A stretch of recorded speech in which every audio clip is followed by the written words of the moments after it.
Welcome to another episode of the Popcorn Dialogues podcast with your hosts, Rosh and Nam. And here we are in the summer of 1985 to talk about Stranger Things Season 3. Woohoo!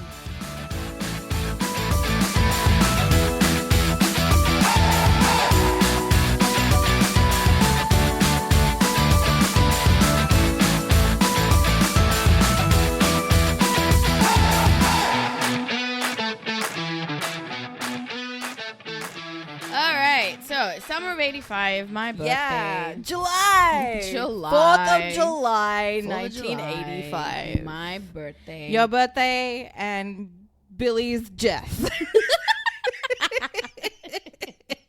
Billy's death anniversary. So it is 40 years since he died. Yeah. So Billy would have been, he was probably 18 when he died. Billy would have been 58. Nearly 60. Yeah. Wonder what he would have looked like. Not as good as he looked like back then. Back then. Back in the, and all the pool moms would agree. So. Yeah.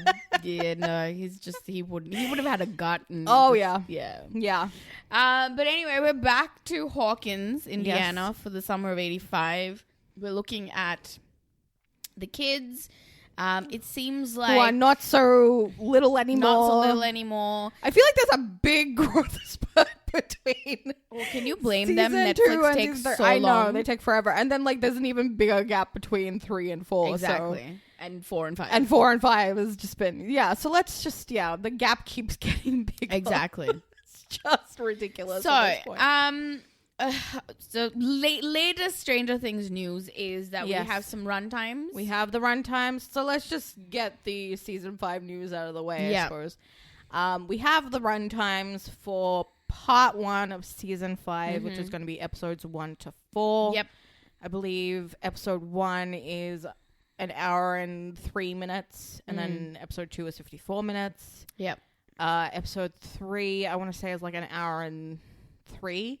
And then episode 4 is an hour and 23 minutes because the Duffers have said that episode 4, which is the break, the cliffhanger basically before the part 2, and then episode 8, which is the finale, the series finale, are both going to be the longest episodes. Yeah. So remains to be seen what the runtimes of part 2 will be, but this is what we have for part 1. But it's interesting because on the subreddit, when they put it up, I wasn't aware of this, but apparently there was a rumor going on that each episode was an hour and a half. No, there was worse rumors than that. Really? There were rumors going around that the runtimes were over 2 hours, and That's one was insane. one episode was 3.5 hours long. And I was like, that is a Bollywood movie. Okay? That is not a Stranger Things runtime. Look, if that was the case, then I would say that the filming and the time they've taken is justified. Yeah, exactly. But no, that is not the case. But the thing is, the Duffers were both like, yeah, every runtime out there right now, they're all wrong. And everyone's like, oh, you know what? Thank God. I'm sure they must be watching this and going, this is hilarious. It must be the so way funny people to are them. speculating it must about be so hilarious. Yeah, it's so funny. So we also now have a trailer that's dropped. We have the official trailer. The official trailer that's dropped. It's about a 2-minute something trailer. 2 minutes 47 seconds. So what are some details that have emerged? I mean, I think the first thing that honestly I don't think enough people are talking about is the fact that they've set the trailer to Queen's Who Wants to Live Forever. The music, it's so good. It's so accurate, poignant, and the lyrics. The lyrics themselves are so they just invoke so much feeling. Because obviously this song was 1984 or 5 or something. Yeah. Or maybe even later. I can't remember the exact. Well, I'm assuming later because it's kind of around the time Stranger Things, probably. I mean, probably, but it's not going to be exactly. It's not going to be diegetic. Yeah. This is non-diegetic music, so it doesn't really matter. But true. But with stuff that was happening with Queen at the time, Freddie with his diagnosis and everything, it was clearly like an emotional time, and so for him to write the song was such a big deal, or like, you know, from what we know from history. Yeah. So to associate that with this show, I don't know. I can't deal with it. Iconic. Like, I think it was a very good decision. Whoever made that decision. Whoever decided to use that song for the last this is the last trailer we will ever have for this show. Yes. Because this is the final season, obviously. So it was very emotional that waking up to that trailer. I think everybody felt the same. It was just like, wow, we are literally watching the last Stranger Things trailer. And I think, didn't they say that every episode has at least one little there's a scene from there's a snippet from every episode. There's one shot from every episode. So that's kind of scary. So there's literally people who are trying to piece it together. It's kind of scary. I don't know that that's working out for them, because I think I don't know. I feel like that would give me more anxiety about like what. I don't want to analyze. I don't want to analyze. Yeah. Like, I mean, we'll have Theory Corner in season 4 episode retrospective, but like, I don't want to like overanalyze anything. No, like, I don't want to go into it and just enjoy it. Like, there were a couple of things though that did pop out in the trailer. Yeah, which was like, I mean, kind of things that I'd already thought about. So I was like, okay. And we kind of got a hint of it in the teaser as well. But the bit where Vecna approaches Will. Yeah. Was like terrifying. Yeah, that's like the end of the trailer. And it's just like... Yes. What? And you see Will levitating. Will levitating. Ooh. Because we haven't... like, even when he got captured in season 1, or like anything that happened to him in season 2, like the most shocking thing that happens to him in season 2 is when he's lying on the floor convulsing, which is absolutely horrific to watch. Yeah, but to see him literally like levitate and being like dragged over to like floated over to Vecna was like, it was terrifying. Like this child, because he is a child still. Yes. He's a teenager, but he is a child. Not having any control of his body in that moment. Like, that's what I'm assuming. That's what it's going to be. A lot of people saying that it's probably the end of episode 4. Maybe. Which is titled Sorcerer. Yeah. So. Well, that's kind of what Will's sort of expertise in the Dungeons and Dragons game is. Well, Will the Wise, Yeah, Will the Wise. So I think it'll be interesting to see how Will is used, and I think Vecna is, you know, when we'll get into it with season 4, because that's when he comes up, obviously. But you know, them calling him a wizard, a dark wizard, a spellcaster, you know, so that's also where that comes in from. Yeah, but no, really like amazing action shots. I love the bit of Elle flying. Oh my goodness. Elle like launching herself over that fence. So cool. And that's in the Upside Down too. So I wonder what that's gonna be. And then like that whole fabulous, that like power surge. Yeah. Just as like the crescendo of Freddie singing comes over, like it's just beautifully edited. This trailer so good. Was so like, I actually cried a little bit. Yeah. Oh, I cried a lot when I watched it. Like it was very emotional. Yeah. Very emotional. Yeah. I think, but like, it was a great trailer. The words which are happening over that bit is like it's the bit where it's like, but touch my tears with your lips, touch my world with your fingertips, and we can have forever, and we can love forever. Oh. Amazing. Forever is that today. Very this fitting. Is what I'm like. This is what we say. Like, you know, with this trailer, there's been like, again, theorizing who's gonna die, who's not gonna die, like all this stuff's gonna happen. My thing is like, shouldn't we want everyone to live? Why should anyone die? Like, shouldn't we want we can have forever? Yeah. Forever is not today. Like, come on. Agreed. Agreed. Yeah. So that's the trailer. We'll talk a little bit more about the trailer when we do our season 4 episode as well. So we just know the first episode is called The Crawl. And one of them is called The Vanishing of something. And we have no idea, and we don't know who that is. Speculation that it's Holly Wheeler, but it remains to be seen. Let's talk about this once we finish our recap. Yeah. So we're gonna, when we do our season 4 recap, which will be after this, we'll We will have theory corner at the end of that. Yes, discussion. Definitely. We'll have a good chunk of time for that. So. Definitely. Yeah. How does the summer of '85 start? Well, the interesting thing about this season is we get the introduction of the Russians. Which kind of adds a fun flavor. It adds that. So, like how we were saying, like the first and second season is very much set in like, you know, horror tones and you know, like Poltergeist and Exorcist and all that stuff. Where season 3, and this is why I think I love season 3 so much, is so action adventure 80s and spy thrillery. Action adventure. It's an 80s blockbuster summer movie. It's so much fun. It's so fun. Like there's dark stuff happening, but like it's fun. Yeah, it's a lot of fun. And I love season 3 for that because it's just a little bit lighthearted after all that. I also think season 3 is one of my favorites. Like I love season 4 as well. Yeah. Season 3 I think for me is probably one of my favorite seasons only because of the fun. Yeah. Not because it's a great season by itself. I think actually if you look at it from a technical standpoint, I think season 1 and season 2 parts of season 2, but season 1 is the best. Yeah. In terms of the story. Yeah, but season 3 is the fun. There's just so much nostalgia around season 3. Like, it came out in 2019. I was in my film degree at the time, and we were all just, like, bonded over it and, like, just discussing it and, like, who finished what episode first and, you know, like, because it all dropped at the same time. None of this part 1, part 2 crap. Oh, my gosh, yes. So... yeah, there's just a lot of good memories wrapped around season 3 for me. Yeah. So yeah, that's what makes it a favorite. I think also season 3 is kind of like this because it is set in the summertime and it's school holidays and you know all of that. I think there's this natural lightness to it. So even though there's so much dark stuff happening, but because it's set in the summer and it's you know that time period. It already sort of lends to that lightheartedness. Yeah. Which I really love.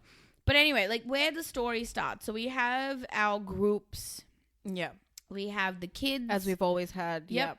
The difference here is a lot of interchanging between groups. Yeah. There's some moving around a little bit. We get, you know, the newly formed friendship between Max and Elle, which I think is absolutely lovely. Yeah. Because as you remember from season 2, they haven't interacted at all. Yeah. And like she kind of is like, hey, I'm Max, and she just brushes her off. Yeah.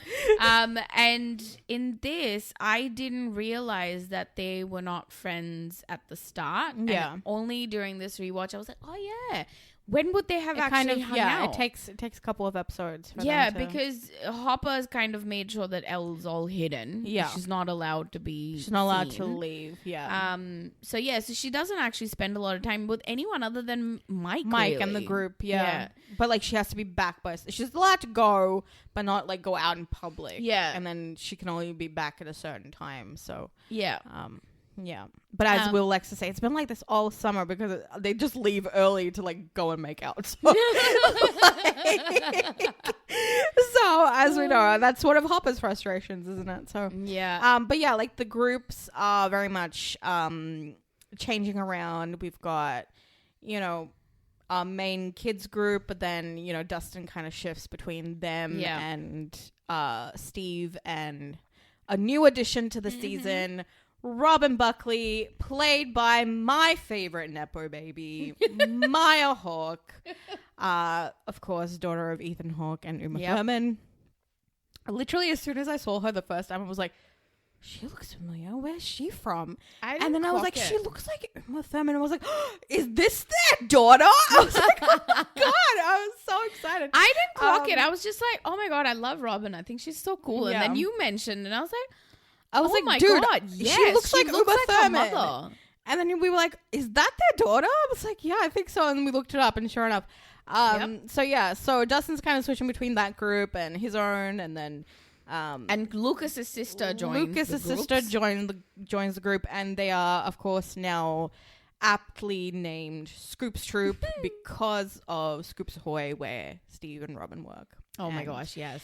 There's just, I mean, we'll get into all of that. There's just such good stuff around that group in particular. I think we should talk about later comedy in this series, season separately, because it's just so hilarious. But yeah, so we've got the kids there. It's summertime. Dustin's been away for a while. He comes back. He's gone to camp. Camp nowhere. And we are following their adventures, their summertime adventures. But all the while, there is something brewing in a particular part of town, in an abandoned warehouse in Hawkins, Indiana, that, you know, things are not quite what they seem. We also have Nancy and Jonathan, who are now working for the newspaper. Who are going pretty strong. Nancy and Jonathan. And they're working for the newspaper. Yep. And Nancy is very frustrated. She is the little office secretary. Well, not secretary. She's kind of like the Girl Friday. You know? Yeah. Just getting My lunch and coffees and all of that. And she's very frustrated because, of course, these men who all the journalists and all the people work there who are incredibly misogynistic and sexist. Yeah. And so she has to deal with that. And Jonathan has to deal with working in his dark room and people walking in and letting the light in. So that's also frustrating. Oh God, that him again. We will get to the comedy, but him like every single time she opens the door, and he's like, "Oh my God, the light!" Like it just cracks me up every single time. It's so funny.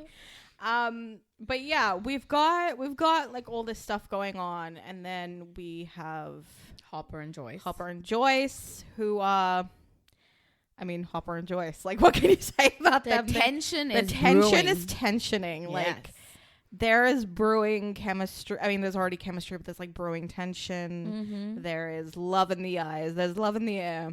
And it's definitely one-sided. For now, but then like kind of towards the end, you know, it's kind of like... True. I feel like at the start of the season, Joy is still a bit... Yeah, because she's grieving a bit. She's still grieving Bob. She's still thinking of Bob. Like there are moments where she's sitting and watching television and she's thinking back to Bob. And you know, like there's flashbacks. And that's of them good. Sitting like and she watching. Can't ever. It's not. It's good that we had that because it's not. We don't want it to be like he's it was totally forgettable. Forgettable and fleeting, and it didn't matter. You know, like he still matters. Like his like Will has drawn a picture of him and it's on the fridge, right? Yeah. So like. He's still important to them. He's still part of their family. Yeah. So I think that was really lovely. But yes, the tension is tensioning. They're so good this season. Oh, so good. It's just so good. And they are joined by another character this year. We were introduced. Yeah, we were introduced to Murray. No, we were introduced to him in season 2. Oh yes, we were introduced to season 2. But how can we ever forget that Murray supplied alcohol to teenagers? Thank you very much. We did talk about that, but it was the 80s. But yes, so Murray joins basically Hopper and Joyce. The fold properly. Yeah. But they are joined by one of the Russian scientists, true. Alexei. Yes. So basically this one introduces the 3 groups again. Yeah. With the adults and the kids and the teens. But it's a little bit shuffled. Yeah. Now, at the start of the film, we see, start of the show, we see things are fine. Things are okay. Except that Will is still sort of feeling a little bit lost. Or he seems a little bit lost. He was just doing what I was doing, which was touching the back of my neck. Back of my neck. He gets like these little feelings, you know, like Inklings. The back of his head. Yeah. His neck sort of starts like prickling and, you know, all of that sort of stuff. We don't see the vision so much as, you know, just him kind of like feeling something. Yeah, he's feeling it. Yeah. Yeah. And that makes sense. Yeah. So we obviously know that things are not all going to be okay. But then we also get this look into, you know, the Russians. Yeah. And they have gone and parked themselves in the US. Yes. And what we see is that they are now trying to open the gate that L had closed in season 2. And they are trying to open the gate under the newly built Starcourt Mall, which is just a front for them to do all this. Pretty much. Basically. So it's a really interesting little start. We see also what I really enjoyed about this was they kind of showed the reality of this sort of new consumerism that started, in the 80s. Where you have these big malls, all your little mom and pop stores are going out of business. Your strip malls are kind of dying out. All those. Your high street with Joyce putting up that flyer in her store where she works. Yeah, like all the high street 70% off and all this stuff. Yeah, all your high street shops are shutting down and things like that. And I really liked that was kind of shown in the show because that was kind of a reality for a lot of these places during that time period. Smaller towns, small businesses are dying out because there's this big boom in capitalism. Yeah. Which I think is a really great way of showing it. And then having that big boom in capitalism show be a front, for the enemy to kind of come and infiltrate. Yeah. And literally do experiments underneath your nose and you don't even notice it. Yeah. Yeah. Exactly. But I think a very important character that we need to mention is Billy. Yeah. Billy quite is very literally much the most important character this season. Billy, funnily enough, Billy is very much in the show, and the way he's introduced is quite interesting. He becomes a lifeguard for the summer at the local pool. Lard ass. And you run around the pool and you can't even get through it. It's so funny. Do I need to tell you again, lard ass? Oh my god, he's awful. But the thing is, what I find funny about Billy being a lifeguard is that he's actually doing his job. Yeah. He's just doing it really well. Yeah. He's being a jerk while doing it, but he's doing a good job because those kids... I see you running around my pool. You're gonna get it. I'm a little lard ass. Terrified of him. So funny. It's so good. Honestly, even Heather's doing her job because she's like...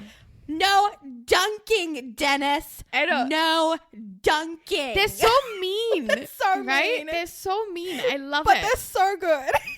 I love it. The thing is, having worked with kids, you kind of have to be a bit mean, because kids don't listen otherwise. But yeah, I love that. That's so fun. Yeah. How does the story start? Like, how does the actual story start? Well, we start, like, as we said, normally, but, like, we do get that hint of the whole Russian thing going on at the start because they're already trying to open this gate in Russia. Yeah. And then when they figure out it doesn't work, they need to find somewhere else. And they figure out that Hawkins is the original place. Yeah. So they've obviously done their research, figured it out. And they are now in Hawkins trying to open this gate. And... we have our group that is all together. And then we also have... So Billy, of course, his introduction is at the pool. But that first episode ends with him having something hits his windscreen. Yes. And he has an accident. And he ends up at that warehouse. And he basically gets dragged away by the Mind Flayer. Yeah. And he is now the one who is... I guess we want to say possessed. Possessed, basically, yeah. Like that's the best analogy for it, I suppose. And he is now the one who has the ability to connect to the Upside Down. Yeah. Which is interesting because up until this point we've had Will, who is, very innocent, very pure, like he's a child. Yeah. He's had this thing happen to him and it's very horrific. But then it happens to someone like Billy, and you almost are like, oh, it's okay if he dies. But, like, as he's going through it, everything in the season, and we're going to get into it now, I suppose, like, you feel awful. Like, as it's slowly unfolding. I remember, like, even bad. Even before it slowly unfolds and we get Billy's backstory a little bit. Yeah. When that thing happens, when he first gets hit by the car and, he goes and, he gets dragged by the Mind Flayer and you see him in the Upside Down and he's panicking and he's just like, what's going on? You kind of get the sense you can see his fear. Yeah. And even the first time I was watching this, I remember as soon as that happened, I was like, oh. And him just being like, I don't understand what you want. Like, he's telling the mirror image of him. Yeah. You can see. I don't understand. And he's getting freaked out. And this is the thing. Like, you can actually see in that moment that he's not this. I don't want to say that he's not. He is horrible. But there is something there. Yeah. There's something there that we haven't tapped into as the audience. Yeah. And I think it's great. Obviously now watching in hindsight, we can see it more in the rewatch. But I remember even watching it when we first started, when it first came out. I remember watching this and going, oh, is Billy going to play an important part? Because I fully expected that scene to end the way Barbara ends. He's going to be dead. Yeah. Billy's disappeared. Yeah, he's like been dragged into the Upside Down. He's gone. Yeah. We don't have to deal with him anymore. Yeah, Billy's disappeared. Max is going to be like, where's Billy? People are going to be like, okay, where'd he go? You know, that'll be a bit of a mystery. Yeah. I did not expect him to survive that bit. And I did not expect him to basically become the Mind Flayer Link. Yeah. Right? Anyway, so that happens with Billy. But before proceeding that, we get this little moment between Billy and Nancy's mum. Karen, which... Mrs. Wheeler. Yeah, like there's a bit of a flirtation there. So, in hindsight... Not great. Dude, it's gross. It's awful. It's gross. But I'm just saying, given that she's got Ted, I'm just saying. True. I mean, I get why she does it. Yeah. But I think it's a bit gross. But anyway, the thing fun. Well, no, it's not. I don't know. I mean, you reverse the situation. Oh, no, it's awful. Yeah. Yeah. So, same thing. I'm just saying. Same thing. But I think it's interesting from... Like, he's going to go for it, of course, you know. Yeah. But I think it's interesting from her perspective. But what I find really interesting about that whole interaction is, and should mention that he's on his way to meet Karen when this accident happens. Yeah. And Karen doesn't end up going because she does get dressed up and stuff, but she doesn't end up going because she is walking down the stairs and she sees her husband and her daughter lying on the couch just sleeping. Yeah. And she kind of just stops herself and, you know, she's like, okay, I can't do this. Which, you know, at the end of the day, I think that was a better decision, clearly. But we get a little bit more of that. Yeah. So story progresses from that point. We get Billy and we see Billy going through it. We see him having the weird reactions. Yeah. And, like, you know, we've seen it with Will in the past where it's like, you know, he likes it cold and, like, all this stuff. Whereas now he's obviously having to find ways to do that because it's summer. His skin is literally burning. His flesh is, like, literally scarring up because it's so hot. And then there's, like, the eye spots and everything. So it's just, it's really interesting to see it happen to someone else and how they've done what we know in the law to be correct, but do it differently. So I really enjoy all of that and, like, changing things up. We'll get back to Billy in a bit. Let's get back to the kids. So Mike and Elle are busy with each other. They're spending a lot of time together. Hopper is not happy about not having it. But the thing here is that I really wanted to kind of look at the friendships. Yeah. Because there's a little bit of tension within the friendships as well with the kids. I think there is. As they're growing up, things change. They're growing up, things are changing. We get Mike and Elle and Lucas and Max, and Will is all by himself. Yeah. So he's sort of feeling isolated. Dustin is feeling isolated as well because when he comes back from camp, no one really cares. Like, they do this whole big surprise thing. But then when he wants to show them his they don't Cerebro really at the top of the hill, and then, like, he's telling them, I've got a girlfriend now, like, hotter than Phoebe Cates, and, like, all this stuff. And they're like, okay, yeah, sure, whatever. She sounds made up to me. And, like, all this stuff. They don't believe him. They don't believe him. And so, you know, that's when the whole Dustin-Steve relationship really kicks off. Yeah, but then we also see Will being sort of on the outs. Will is isolated. He doesn't have anyone. Will doesn't have anybody, you know, because even Jonathan is busy with Nancy and his job and everything. Yeah, so we don't really see... So Will is very much in that isolated position. Yeah.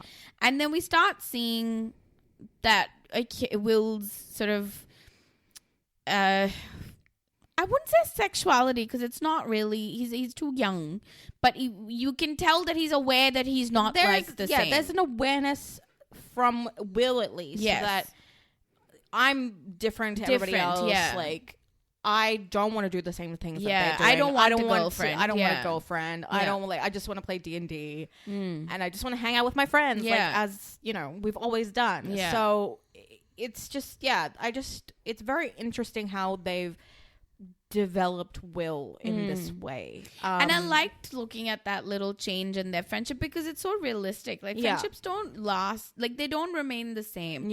They go through stages and they evolve over time, and I think that's a really nice way of showing it. But then also very importantly, we see the friendship between the two girls because we haven't seen that so far. We haven't seen it yet, and it's honestly one of my favorite aspects of the show. I'm so glad that they did it because like our female friendships are so important. Like, you know, of course male friendships are important too, but like having another person in your corner who is also a woman and understands and is going through the same crap that you are with men. It's helpful. It's helpful. Doesn't pass the Bechdel test. No, because they do talk about guys, but that's different. They're kids. They're still learning. Exactly. They're kids. We can't hold them to the same account, I think. Exactly. But, so we see this little bond between them, and I really like that. All right, progressing with the story, we get Joyce sort of start to question, like, oh, something's wrong with my magnets. Like her fridge magnets keep falling off her fridge. Why do my magnets keep falling off my fridge? And she's trying to figure it out, and so she's very preoccupied with that.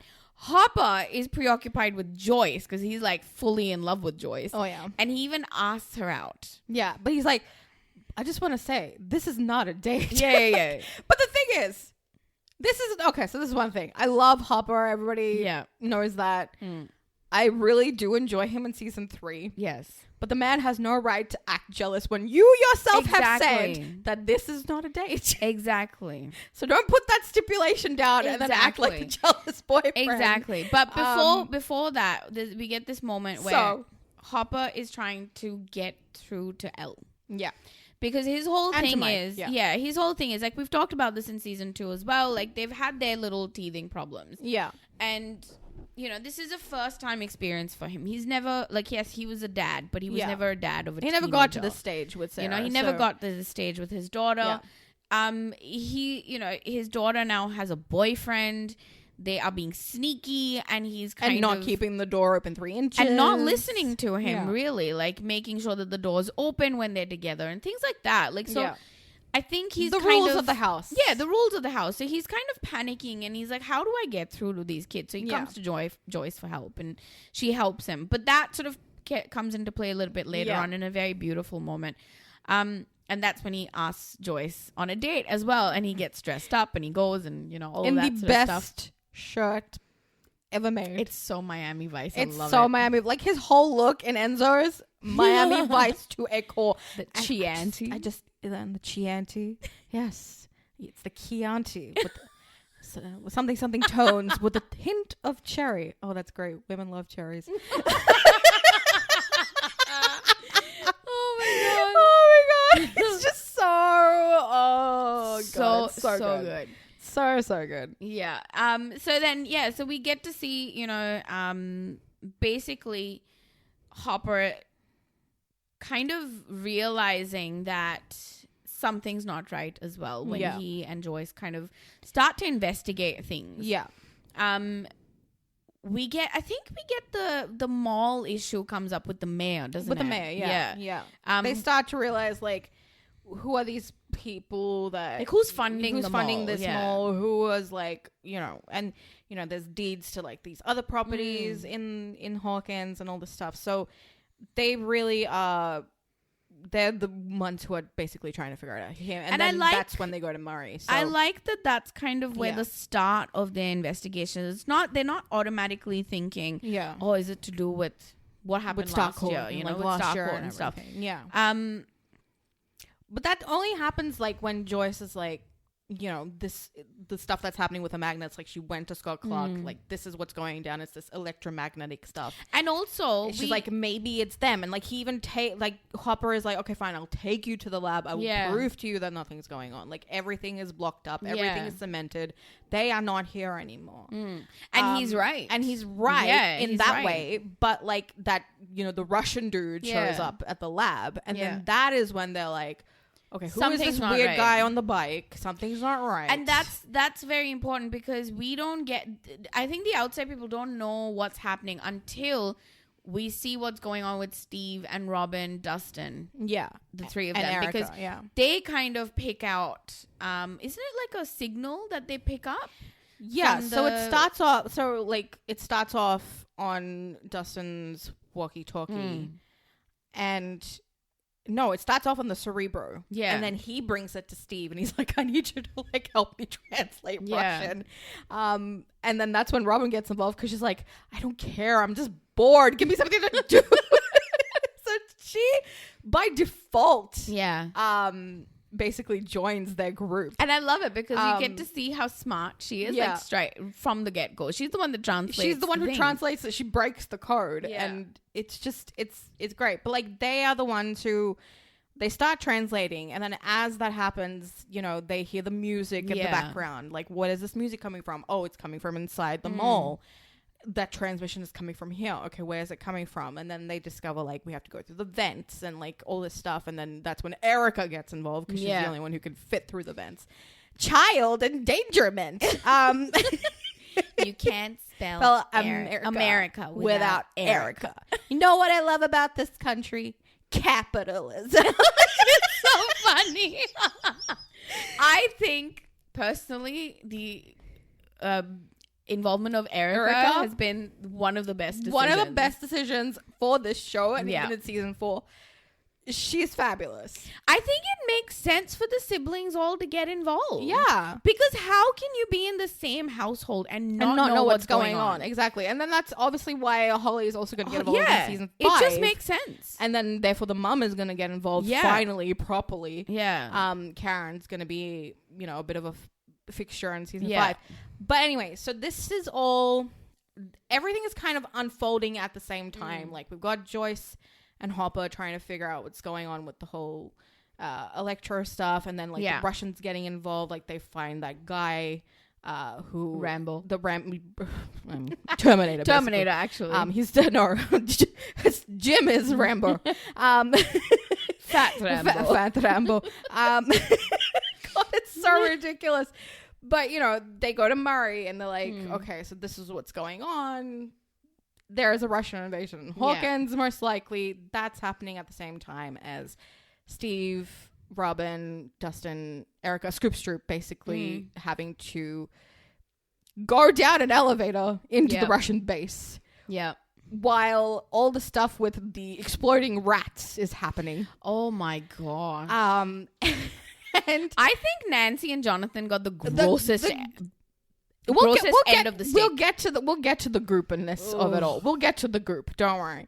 So then that is all happening while Billy is also going through his struggles of being, you know, having the mind flayers influence and all that stuff. So all this is happening at the same time. Now, with the Billy thing, let's get back to Billy. Yeah. I didn't pick it up the first time, obviously, because we didn't know what it meant. Yeah. But now that we watched season 4. Oh, yeah. And I think this was the first time I'm rewatching it after watching season 4. I have rewatched this several times and I have not picked it up. And you did not pick it up? Because I'm an idiot, clearly. I'm very happy that I picked it up. Yeah. But when Billy is snatched by the mind flayer right at the start, just after his accident. And he goes into the upside down, goes into the first vision. He hears the clock. Yeah. The bonging of the clock in the... Bonging? Yeah, whatever. Boing. Boing. And the TikTok sound. Yeah. And as soon as I heard that, is very faint, but the boinging sound definitely. And I literally was like, hang on a minute. Yeah. That's the Vecna sound. Yeah. That's the sound Chrissy heard. That's the sound all the other kids heard. Yeah. Fred heard. Max heard. Yeah. Yeah, they all heard that sound. Yeah. And I'm like, oh my gosh, Vecna. Yeah. he is in this. Yeah. So it's like we don't see Vecna, obviously. Yeah. And so as he's going along, like, you know, they make the plan to trap him in the sauna. They basically have to fight him once he breaks out. Yeah. Because up until this point, Max has been very like, it's not him, it's not him, it's not him. Yeah. Like, before that, we find out how we find out it's Billy, because Elle goes into... Elle decides to kind of use her powers to figure out what's going on, because we start seeing, like, you know, these weird things happening. Yeah. Where they're trying to figure out, because Nancy and Jonathan have been sort of investigated some stuff that's been going on. Yeah. And they're trying to figure out, there's something going on with, like... I think it's the rats, or people disappearing again. No, so Elle basically finds out when her and Max are just having a sleepover. Yeah. And they're doing the whole, you know, going Oh, into yeah, they're thing. spying on people. And she sees him standing over Heather, the lifeguard. Yes. So then that's when they start trying to figure out what's going on. They start suspecting and then Billy. The boys get involved.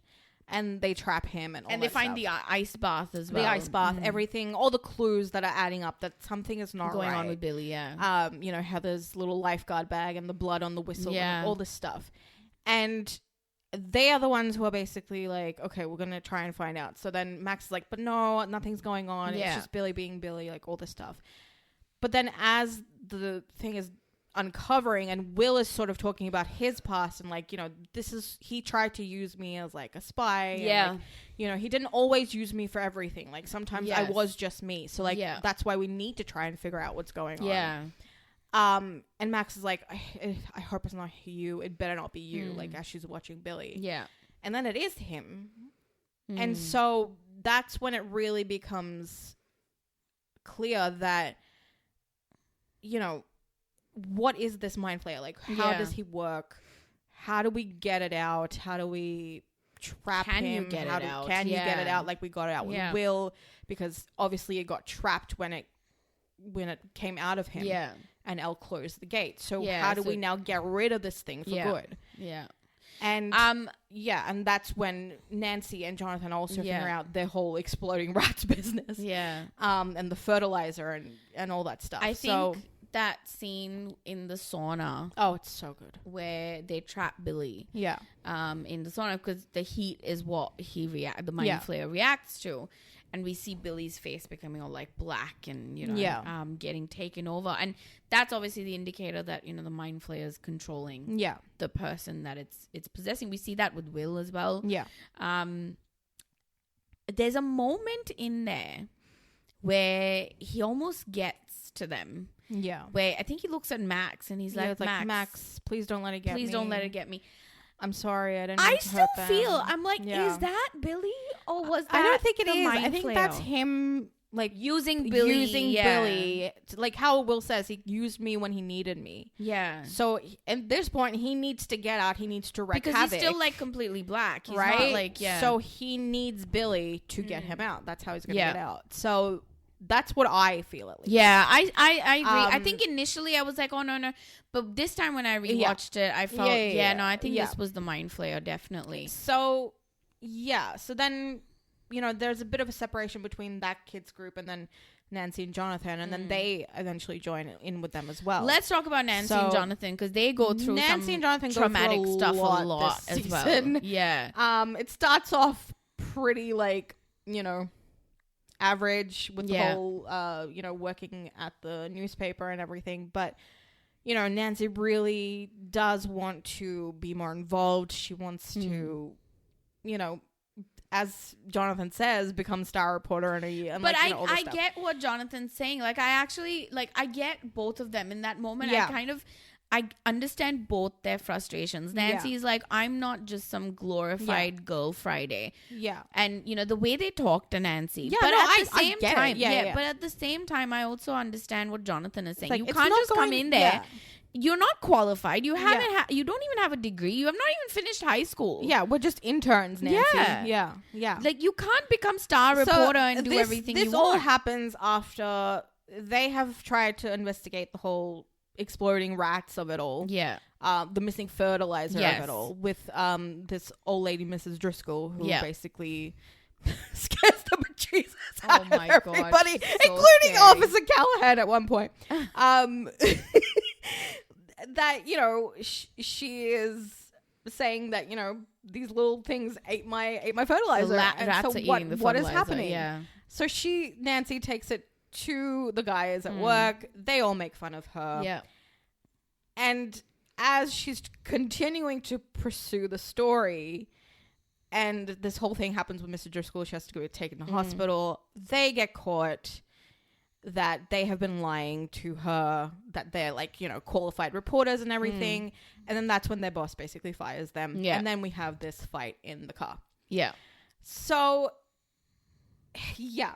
So, like, they both make sense in that scene. Like, you know, Nancy's like, you know, it's humiliating. You don't have to go through it. It's humiliating. Yeah. And it's like, a fact. It is humiliating. you know, for her. it's horrible to deal with. She's like, a you teenager. don't get it, you know? Yeah. But then Jonathan's like, but, you know, it's just an internship. Like, we weren't going to get anywhere. Yeah. And now we're really not going to get anywhere. You ruined it. Because, you know, what did you think was going to happen? I think that whole mystery with the exploding rats bit is really, it's interesting because we find out we kind of get an idea of what's going on. So basically what's happening is that the Mind Flayer is assembling its own, he's becoming flesh and blood. Yeah, the monster is becoming flesh and blood. Yeah. And the way he's becoming flesh and blood is he is somehow possessing liquefying these people who will, you know, use whatever chemicals. They'll eat chemicals or fertilizer or whatever it is, and then they become these blobs of flesh that move across the room and join together. They liquefy. It's just gross. It's so disgusting. Gross and disgusting. It's so disgusting. I surprised myself that I can sit through it. I know. Even I'm surprised by you. Because I don't usually sit through stuff like that. I can't watch the exploding rats. Let's be honest. Yeah, I can't do that. I can't watch. That's disgusting as hell. But those fleshy blobs moving, I'm okay moving, okay, fine, whatever. But anyway, we get to see Mrs. Driscoll go to the hospital, and she has this reaction. And that reaction happens all sort of at the same time as when the Billy stuff is going on. Yeah. When Billy is attacking the kids at the sauna. Yeah, the sauna. So clearly there's the Mind Flayer connection that we see. The hive mind, The hive mind that we see. Yeah. And so what's happening in the hospital where Mrs. Driscoll is essentially where we find out at that point that Billy and his girlfriend, what was the girlfriend's name? Not girlfriend, just a friend. Co-worker. Yeah, whatever. Heather. Yeah. Heather's parents, who actually her dad was the newspaper editor. Yeah. They have also been sort of possessed by the hive mind, and they are also there.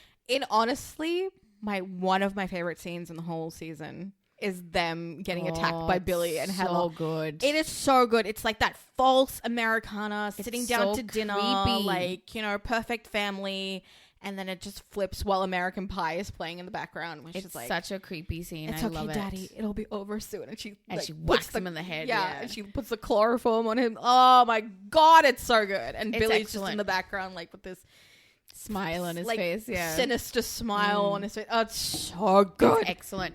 And then of course in that scene we see, you know, it's Nancy and what's his face, Jonathan.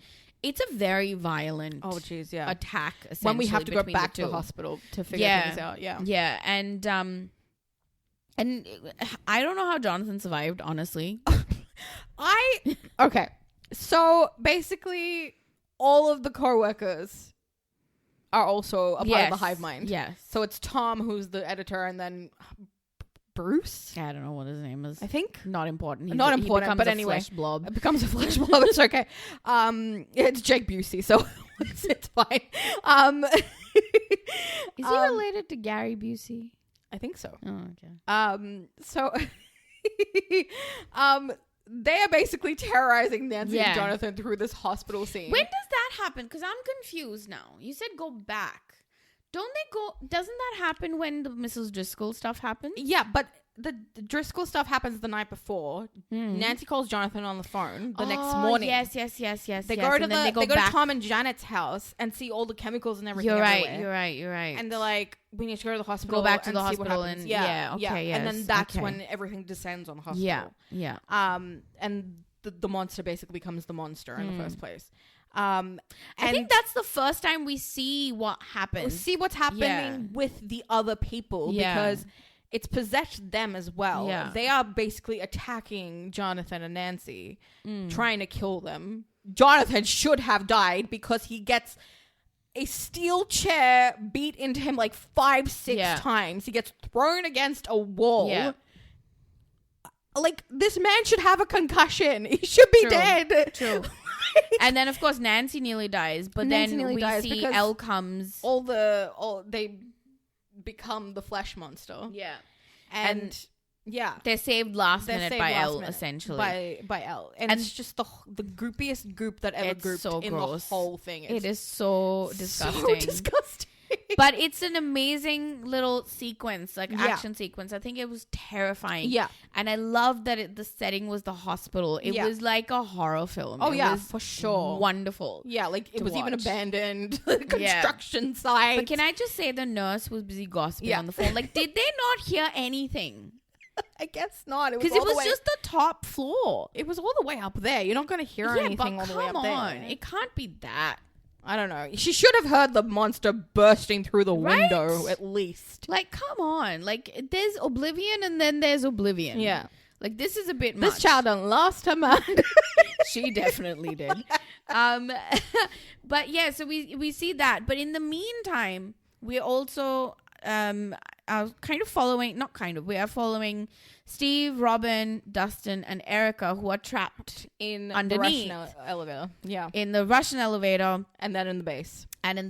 And then Robin and Steve are basically getting tortured by the Russians. Oh, that's really fun. They did not hold back, did they? No, they did not. It was very confronting. But can I just say, so hilarious at the same time.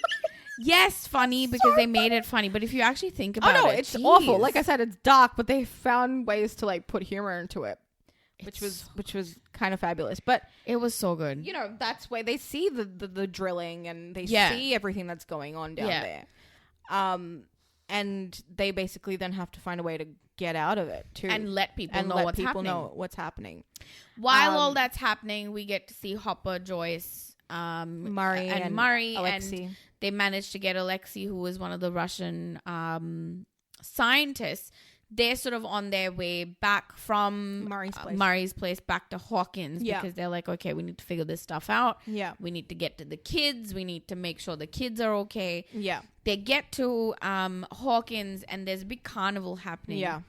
And this stupid Terminator guy, which honestly I feel like was a bit silly. We didn't really need the whole carnival bit of it all. I think that was the carnival bit was good. No. I mean, in terms of that guy pursuing them did not constantly. Like that. Yeah. Like when there are things that we think about in season 3, that is just one of the unnecessary things. Because I remember in the first watch, I didn't really notice it, but in the second, in this rewatch, I watched it several times. It's just like I don't care. It was a bit. It was a bit too like. But the thing is, it kind of felt like a plot device just to kind of give Hopper and all the run around and to do something. Yeah. To be very fair. Not that he didn't have enough to do. True, but still, like, it just felt like that's what it was. Yeah. Essentially, after that, they get to thing. And in the carnival, 2 things happen. Alexei dies. Yeah. Which was actually really sad. Very sad. It was so sad because he just wanted his Woody Woodpecker doll, okay? So his little plushie. Alexei dies. That's all he wanted. And we get to see Holly noticing something. Yeah. And that's the moment where the flesh monsters this coming is the together. the Holly trauma count. Like, right? That little girl has seen some stuff. She's seen some stuff. And this is where we get to see, well, we don't see it physically, but the trees are moving because they're up in the Ferris wheel. And she goes, Mommy, the trees are moving. But that's really when the monsters coming together and moving around. Yeah. We get to see the monsters going towards the house. Yeah. And I love that it was Holly that sees it. Again, that whole notion of, children see things that are not there. Of children, the perception of children. And the fact that Holly has now seen things in season 1. What did she sees the lights in season 1. Season 1. The person coming out of the wall. Season 2, I can't remember. No, I don't think so. But season 3 definitely she sees this, right? Sees this, Season 4 again, she sees the lights, and they use her toy to communicate, right? Yeah. So it makes sense that she would be involved in some way in season 5, but we'll talk about that later. Yeah. And then of course we see the flesh monster coming together. It comes towards the house because in one of the visions, and this is where we get really important, is Elle confronts Billy. Billy confronts Elle. Or Billy confronts Elle in the vision. And he says, he says something very specific. I've got it on my phone. We're coming for you. We made this for you. Yeah. So he basically says, this is what he says to her. He can't, so she's calling out Mike, trying to get out of the vision. And he says, he can't hear you. You shouldn't have looked for me because now I see you. Now we can all see you. You let us in and you are going to have to let us stay. Don't you see, all this time we've been building it for you. All that work, all that pain, all of it for you. And now it's time to end it. And we are going to end you. And when you are gone, we are going to end your friends. And then we are going to end everyone. That is just pure Vecna to me. And someone else pointed out this really interesting bit where I didn't pick it up, and I don't know if it's a bit of a stretch. Maybe it is because this was filmed so long ago. And maybe Jamie Campbell kind of looked at that and go, okay, I might do that. Yeah. But the way Billy is standing in the scene where him and, oh my God, why can't I Heather. I never remember her name. At Heather's parents' house. Yeah. He's standing with his hands in front. Exactly how Henry stands. Yeah. When he's talking to Elle in the hospital. And very much, I wouldn't be surprised. And the way he speaks. Even if Jamie Campbell was not the one to pick it up, I wouldn't be surprised he was if given the Duffers were this is what you need to do. This is sort of like what we told Dacre, and you can sort of take it if you want or leave it, whatever. So very much so, this is where we first see Vecna. There is a motif happening with the Upside Down, the Mind Flayer, Vecna, everything since the beginning, and this is just part of it. This is part of it, yeah. And this was very much Vecna to me. Yes. Watching it after season 4 the first time, even then I was like, is this him?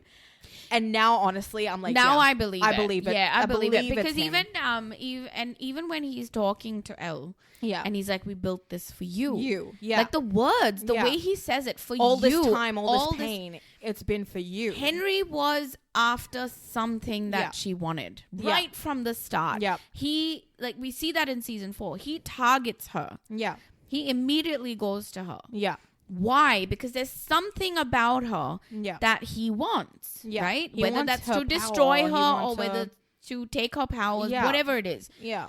And we see that here. Yeah. It's so clear. Yeah. And I love that bit vision. There. That whole bit was excellent. Yeah. It was and of so course good. we see more in the vision. We get to see Billy's backstory. Yeah. Billy's backstory is, I think it was so important to put it there. Yeah.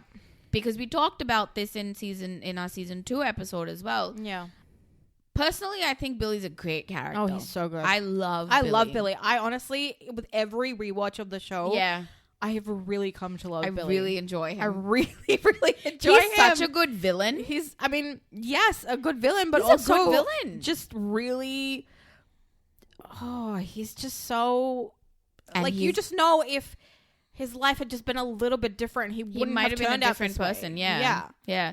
And we see that backstory, and it's a heartbreaking backstory. His mother's abused. His mother leaves him, abandons him with his father. And that's really something okay, I get it. She's in an abusive situation, so she has to leave. But she leaves her child. She never went back for him. She never went back for him. She never tried to get him back. Yeah, that's a really hard thing for any child to deal with. And also, then to be left in that violent environment where it's transferred from her to him.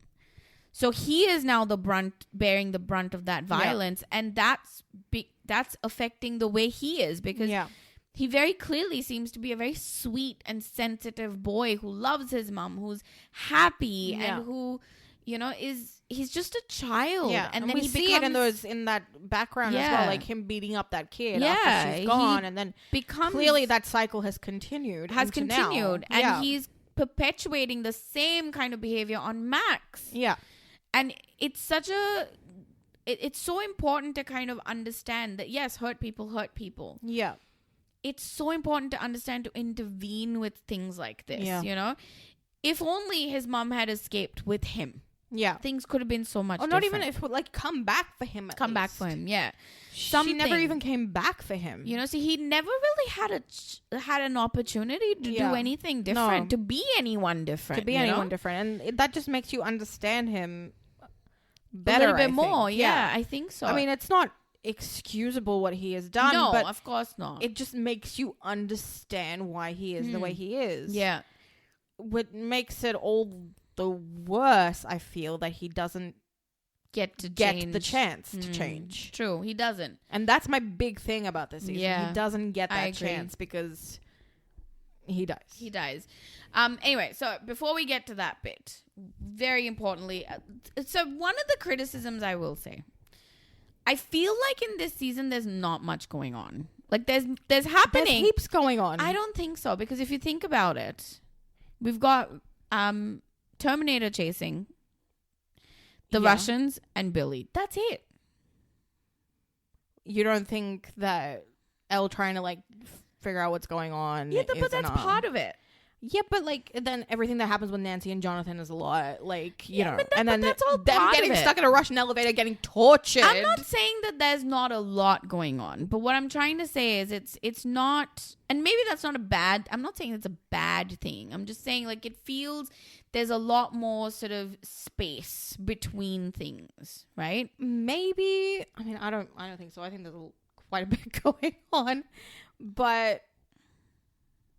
No, I wouldn't agree with that because it then all culminates in the big. It does, yes. I do agree. It does culminate. Yeah, it does culminate. So all of that has to be there. Yeah, you know? No, I agree with that. Yeah, I just feel, and I felt it this rewatch. I didn't feel it before this, but this rewatch, I just felt maybe there's not as much. I could be wrong, but I don't know. I personally felt like there was a lot of space where there wasn't much happening.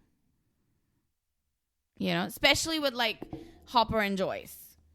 They were the main ones that I felt this with. I mean, maybe, but like not with the kids, like not with the kids. I think it's not that there's less happening. It's just that they are the ones that are in the quieter moments of figuring out what is going on in the Russian base that Alexei is telling them. And then they are like, okay, so we're going to have to go down there. We're going to have to turn the keys, the whole Planck's constant of it all. We're going to have to be the ones to do that. All right, now we got to go back to Hawkins. So I just think they're in the quieter moments. Maybe. As compared to the kids and the teens. That's just how I would see it. Yeah. And that's why it kind of feels like there's less going on with them, because it's more that their scenes are set up in a way that they're all sitting around, they're all talking. Yeah. But there is exposition going on of what they need to do, like what the next step is. Yeah, could be. Maybe I'm wrong. I don't know. That's how I felt. Yeah. Okay. I just felt there was slight moments of like, a little bit not going anywhere. I think it might be just the whole Terminator bit. I think that's the bit that throws everybody off. That is the bit that's actually not needed. It could have been any one of the Russians, because they also all descend on them. Exactly. So what's this so special about this Terminator one guy? Dude? Yeah, he's just chasing after them. Who can't apparently die because so stupid. Every time he fights Hopper, it just never works out. I don't get it. But anyway, until the end where he gets eviscerated. But anyway, true. And then of course this whole thing culminates at the Starcourt bit. Yeah. Well, before that, we actually get to see the monster coming and attacking them. And of course, Elle fights it off, but she gets injured. Yeah. And then they go to Starcourt, where they are then met with Nance, Steve, Robin, Scoop Shroop. Yeah, Scoop's troop, essentially. Yeah. And they're getting ready to basically fight the monster. And that's when they discover that... Isn't it that when Elle sort of discovers that her powers are very weak? Yeah, so after she takes that piece of the mind flayer out of her wound, her powers basically go away. Yeah. And they kind of don't come back until, later in season 4, which we'll get to when we get to season 4. But, it's really...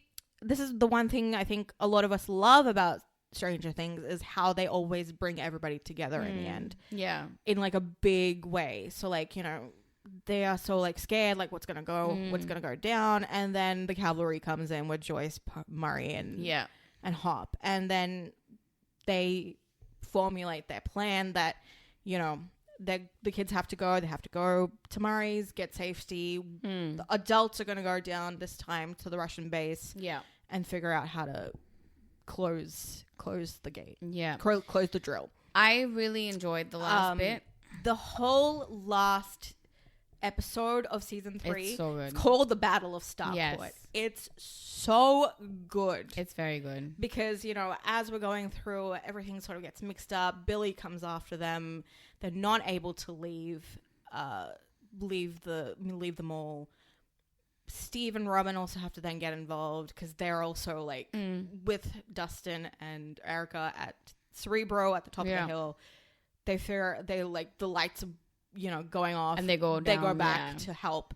So it's just everything descends on them all. Like Billy is there, the mind flayer is there, the kids are there trying to fight it off. Yeah. The adults are in the base. Murray has to try and like figure out Blink's constant. Yeah. Joyce and Hopper have to be the ones to turn the key, to turn the drill off. That's when Terminator comes in again. Oh god, that stupid guy. And Joyce basically has to be the one to turn the keys at the same time. But that could mean losing Hop. And once again, Joyce being Joyce, she makes the tough decision and just does it. And I'm like, man, this woman is awesome. It was so... Watching that the first time was like, this cannot be happening. We can't be losing him. Like, right? I was just like, this can't be real. This can't be happening. Like, the look between them after Terminator gets eviscerated. And he's just like, do it. Just do it. And he's looking at her with, like, tears in his eyes. And, like, love with her. Love with her. I'm just like, I can't. And, like, that tear rolls down her face. I cannot. It was, like, tragic love story. And it's almost like she watched Bob die. And now she has to watch him die. A Hop die. Oh.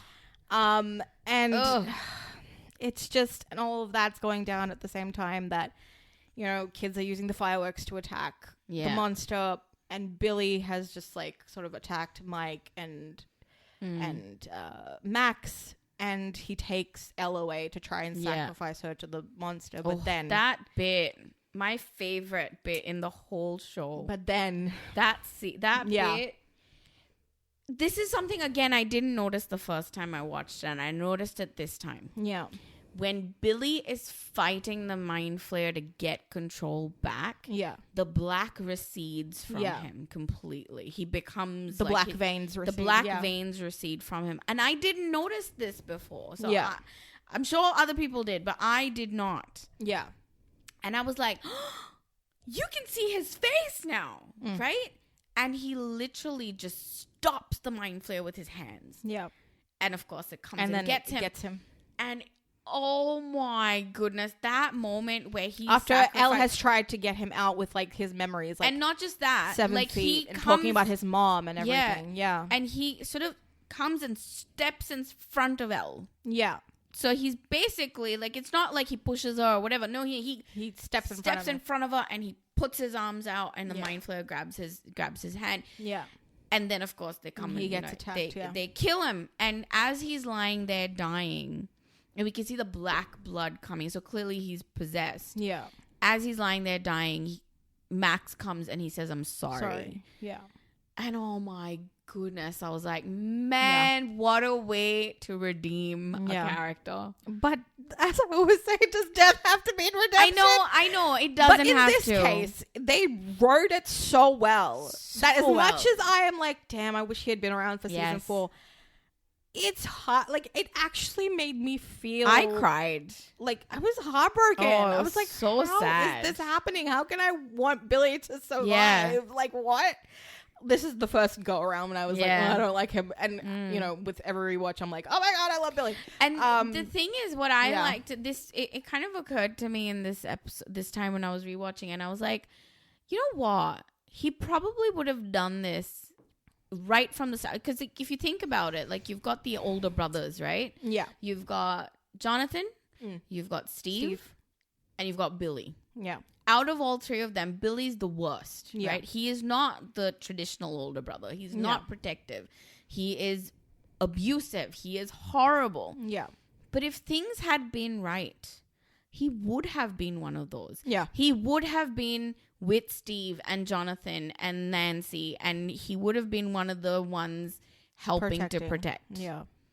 Because if his natural instinct in this moment, when the whole thing recedes from him, is to stand in front of a girl who's basically a stranger to him and face this head on and knowing that he's going to die. Yeah. If that is something he can do in this moment, he probably would have done it if things had been different for him. If things had been different from him. So yeah, I agree.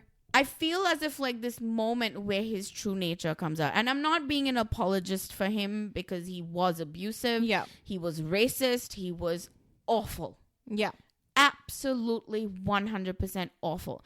But I think it's also important to remember that he was 17 when we saw him first. Yeah. And he's like that. He's been like that all through his childhood because of the environment that he's been in. Yeah. And we get to see him that way. So I'm not apologizing for his behavior. Yeah, I know. But I understand where he's coming from. Yeah. So in that sense, I'm okay with him dying. As much as it would be interesting. I'm okay with him dying. But I also like the fact that they kind of gave him that little bit of redemption. Only because he was young. Same goes for something like, when we mentioned for season 1, Jonathan and Steve, both of them do horrible things, Jonathan taking pictures of Nancy and Steve writing awful things and, stuff like that. That's an awful thing to do. And it's not boys being boys. That's a horrible thing for boys to do. Yeah. But they're children. Yeah. And they got to redeem themselves. Yeah. So if Billy gets to redeem himself at the end, I'm okay with that. Yeah. And if that means that you don't bring him back, I'm okay with that as well. But with the whole Vecna of it all, I would not mind seeing Billy back. Yeah. I mean, we saw him briefly in season 4. True. In a vision. I feel like that's the only way you'd see him. Yeah. Again. Probably. Yeah. There was there was a rumor going on that he might be back for something, and I'm assuming it would be for a vision or something. I don't know. Maybe. I've seen that theory, and I've also seen the theory about Eddie as well. But yes, I saw that about Eddie. Yeah.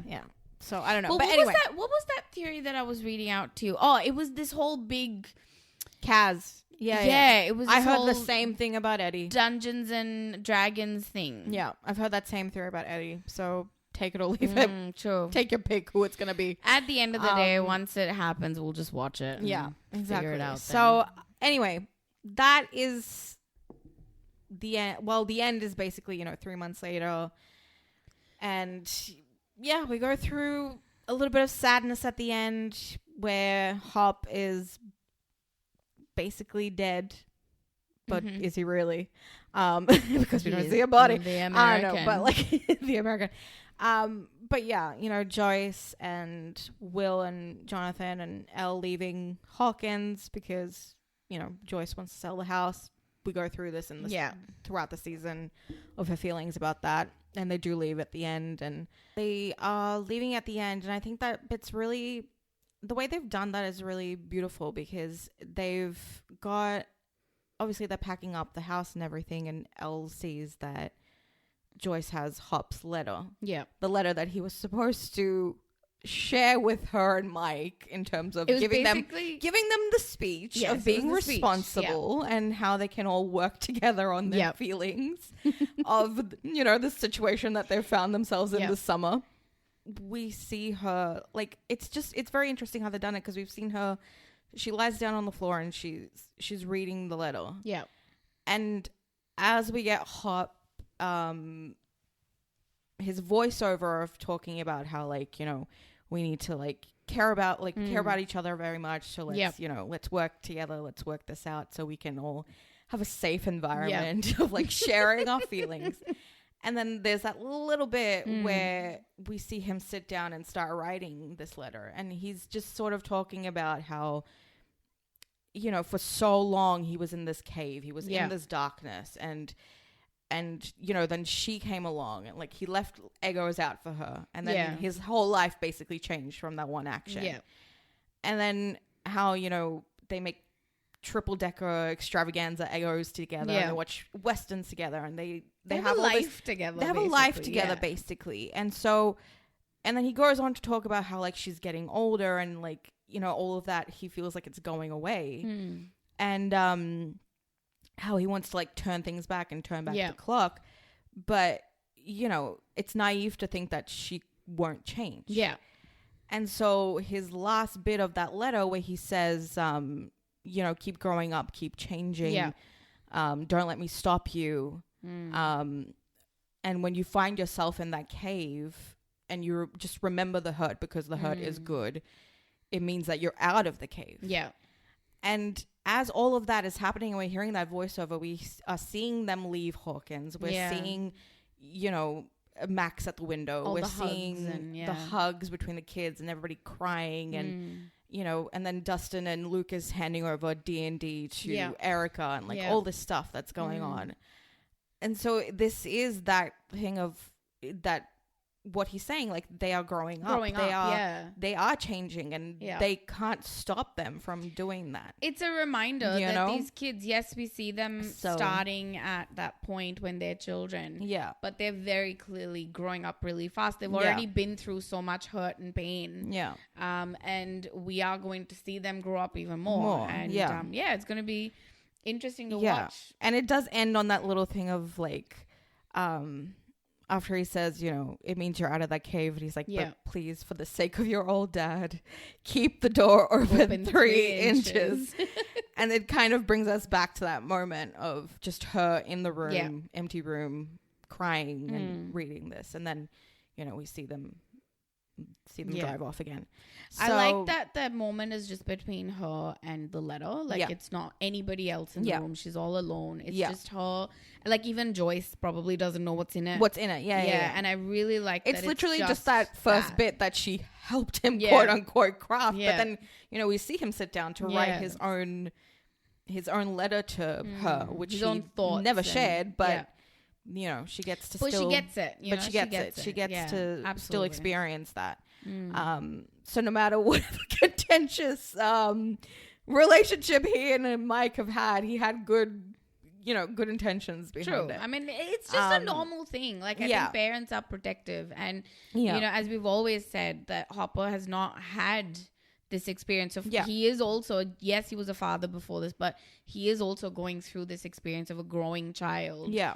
Alongside Elle learning to live with a parent for the first time. They're both going through this for the first time, so they are going to make those mistakes and, you know, learn from them. So I think that closing off that their move with that really poignant little letter was really lovely. Beautiful emotional touch. We get a bit of Max. I feel like we already start to see Max sort of, you know, she's teasing Dustin with Lucas. But there's a sadness in her thing where she's sitting at the window and she's looking out, and we already sort of see that something is sort of affecting her, and I guess that's what takes us into season 4. Yeah. And, you know, life is changed because with this move, like, the kids are losing their friends. Their friends are going halfway around the country. And then, you know, the ending is basically that is Hopper in a Russian prison, because they say the American, so we don't know at that point. But I think everybody had everyone knew. Everyone knew that it was him. As soon as they said that, like, oh yeah, because the Terminator used to call him the American all the time. Exactly. Like, how can it not be? You know, we go through a lot this season. I feel that's what I feel. I feel like we go through a lot this season, but you know, I love that we still have moments of, as I said, comedy. There's moments of real, like, connection. Like, we have really special relationships. I think Steve and Robin is something that I really want to talk about. Because I think that was a good relationship. You know, we see Dustin come in after he's come in from the camp. Like, they have the whole lightsaber fight and they're like, you know, being silly with each other, and her just being like, how many children are you friends with? But, you know, he is that protector. He is the older brother. But it was so nice to see him with someone his own age. Well, she's a little bit younger than him by like but still a like year, close, year and a half. We don't really know, but like close in age. For him to have someone in his corner, someone who, yes, there's like, she calls him a dingus and she says all this stuff. You are 0 for 6, Popeye. I hope you know that means that you suck. Just like, you know, her teasing him and all this stuff. But just a real friendship building. Like people who are soulmates, basically. Yeah. And like, you know, Dustin kind of says, oh, why are you thinking about Nancy when you've got this perfect girl in front of her? And then that reveal happens of her being lesbian. Yeah. And that scene always makes me so emotional because, you know, we've always seen Steve as like a little bit, you know, a little bit dumb, a little bit doesn't get it and everything. He's sort of telling her like, and maybe they're under the truth serum of it all from the talk show, a little bit of the residue. But there is truth happening there that, like, he does like her. He does, you know, he's sorry that he never noticed her. Yeah. Because she says, did you even notice me in school? Like, you know, when we were always in the same class and all that stuff. And then he's like, yeah, I did, you know, like, and I do like you. And then she says, I think you're not thinking clearly because, you know, you would be disgusted by me. He's like, no, that's not true. And then she's like, Steve... No, she's like, oh, I didn't want her to, because Tammy Thompson always looked at you. I didn't want her to look at you. I wanted her to look at me. Yeah. And he's like, but Tammy Thompson's a girl. Yeah. And she's like, Steve. He's so dumb. But like, he's like, oh. And like, he just goes, okay. And she's like, yeah. Like, she thinks he's about to reject her. Yeah. And then he's like, but she's a total dud. Like, she wants to like move to Nashville and shit. She wants to be like they just start to bond and like, you know, she sticks up for him when Keith doesn't want to hire him at Family Video. She's like, you know, he's going to help you out with the ladies. All and like the ladies will be here. Like, you know, little Stevie needs our assistance. You see Steve getting a best friend. And it continues into season 4. A best friend who loves him, who will have his back, who he genuinely cares for and loves as well. Yeah.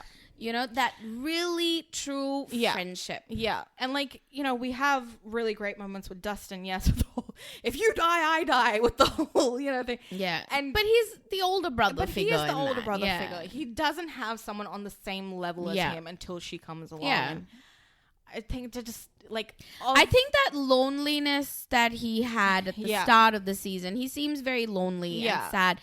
That kind of goes away with Robin. She becomes his little companion. And I think... Because he says, I've never laughed as hard as I've laughed this whole summer with you. Yeah. And just to get a little reveal of, like, you know, him saying that I didn't get into college. My dad's teaching me a lesson by making me a job, like, getting a job that barely pays $3. Like, exactly. You know, so he's going through a really tough thing at the start. Like, I think we just play it off for jokes. But, you know, Steve's always been that kind of, like, no one... like gives him the time of day. Yeah. But everyone thinks that he's you know, lucky and he has everything. He has everything because he was King Steve. He was popular in high school, but that doesn't track outside of high school. That doesn't always continue with you. No, it doesn't translate. You know, it doesn't always carry on. Real life is not high school. Exactly. Yeah. So for him to have someone who's on his level, who is close to him, it's just so special. And it's, every time I watch it, I just fall more in love with them. And of course Scoops Troop is amazing. I'm just like, so good. Yeah, like I said, the comedy of it all with them teasing each other and like the whole elevator scene with Erica and Dustin, and then them being high on the truth serum. Oh, that was funny. I can't, like, it's just too good. What did you think of Nancy and Jonathan's relationship in this? I like how you ask me. Well, because you are not a huge Jonathan fan. That's why. I really... But this season, Jonathan is great. Jonathan really grew on me in this season because I feel like I finally kind of understand him as a person, because he's the kind who just wants to put his head down, do the work. Yeah. And Nancy's the one who's like, she's the ambitious type. And I understand that too. And I feel like later in life I became more like her. But at the start, when I was just trying to like do stuff, I was very much a Jonathan of like just putting my head down, doing the work, being told what to do. Yeah. And just, doing my 9 to 5 and just getting out of there. That was very much me. And he just, he made sense to me this season. Their relationship makes sense to me this season now that they've kind of found their footing as a couple. Yeah. They have their fight, and they're both right. And they both acknowledge that they're both right, I think, towards the end. So I think that's really good too. Because she's sort of like, the whole Oliver Twist routine. But then he's like, you can't be a princess about everything. Like, it's just, the world works in certain ways and you haven't understood that yet. Because, if you think about it, both of them, we've mentioned this before as well, but I think, Nancy does come from a privileged household. You know, she's comes from not wealthy, but, they're secure financially, whereas Jonathan's come from a single mom. Yeah. Struggling. And her being in this environment is kind of the first time she's had to deal with these kinds of people. She's been the perfectionist. She's been the princess, Yeah. So, but then like the same with her and her mom is also really special. That is great. The mom is like, don't take no for an answer. You do what you need to do and you prove them wrong. And that's an important really moment. Important too. Yeah. So I just, I do like Nancy and Jonathan this season. Yeah. So that was season 3. Yeah. Overall, I think it's one of the best seasons. Oh, it's just so good. Just for the fun of it. Like, just for the fun. It is a lot of fun. I don't care about Tina or Uncle Jack's party. Your mom's not going to be able to find us if we're dead in a Russian elevator. That was Steve. To Erica. Like, child endangerment. Oh my God, I love Erica. I think Erica's amazing. The 4 of them are truly so good together. Like I said, the elevator was like, can you redirect your stream, please? And the green thing, and she's like, I hate to tell you this, but this is not water. She's like, well, if it's between dying or drinking that thing, I choose drink. Oh gosh. Thank God she didn't. She's like, you still want to drink that? It's so good. And like the whole torture of it all with it was like, look at me. Look at what I'm wearing. You think I just wear this? Oh my gosh, it's so funny. But anyway, we didn't really get into Dustin as much this time. Yeah. But Dustin, I feel like Dustin's role was slightly diminished in this. Yeah. There's not much for him to do. He and Erica kind of have that thing of like, there's a lot of banter there. There's a banter. Yeah. There's the 4 of them. I think them collectively is what adds to Dustin's character because, he also kind of, when he gets rejected by his friends, basically, he joins them and he does feel like he's a part of being useful because, there's the whole radio of it all and then having to go down and find a way out and all that stuff. True. So, actually, to be very fair, Dustin's he's still the one who finds the way out. It's Lucas and Will who don't really have much to do this season. Lucas and Will kind of do Lucas, the only thing that he really does at the end is get the fireworks to kill the mind flayer. But he is the one who kind of was provoking Mike into it. True. But the focus this time is more on Erica than on Lucas. So I guess that's fine. Yeah. And Will, again, doesn't really have much to do this season, which I think is fine considering how traumatic season 2 was. Oh, Jesus, I know. Give the kid a break. Yeah. I think that's okay. But next episode, we are going to do season 4. Yeah.